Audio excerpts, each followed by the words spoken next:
Employment in upstate New York, but one industry just can't find enough help. Farmers say the more advanced we become, the less interested people are in manual labor.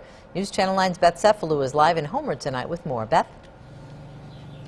Rod and Carrie, farming is a 24-hour industry. Even just caring for these calves, someone needs to be here 3 times a day, rain or shine, hot or cold, and regardless of snow, just to feed and care for them. Farmers say it's not the hardest job, but it's certainly the hardest to fill. Everyone gets a 3-bedroom house with all utilities, gas for his vehicle, a health insurance policy, plus 2 weeks paid vacation and a starting salary of $550 a week. And still, it's really difficult to find people, and once you find them, to keep them.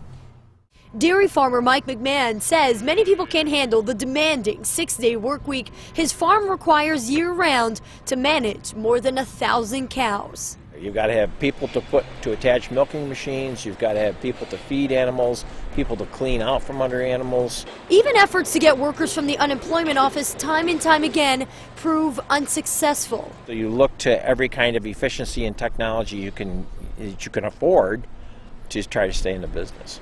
While more and more seasonal farmers rely on an H-2A visa program, allowing them to contract migrant workers for months at a time. Our minimum wage this year for the H-2A workers is $11.74 an hour. Not including housing and transportation, which farmers also provide. But even that process is lengthy and time-consuming.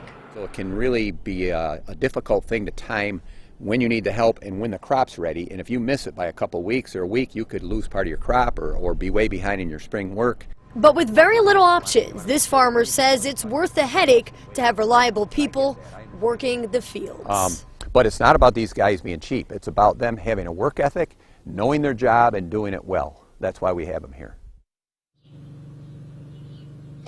Now, only seasonal farms can turn to migrant workers. Year-round operations like this dairy farm are not allowed, but that's something the farming industry hopes to change. One more thing to point out, farm jobs pay roughly $13 an hour, well above minimum wage, but still not enough to attract workers willing to stay. For now, live in Homer, Beth Cephalou for News Channel 9. All right, Beth.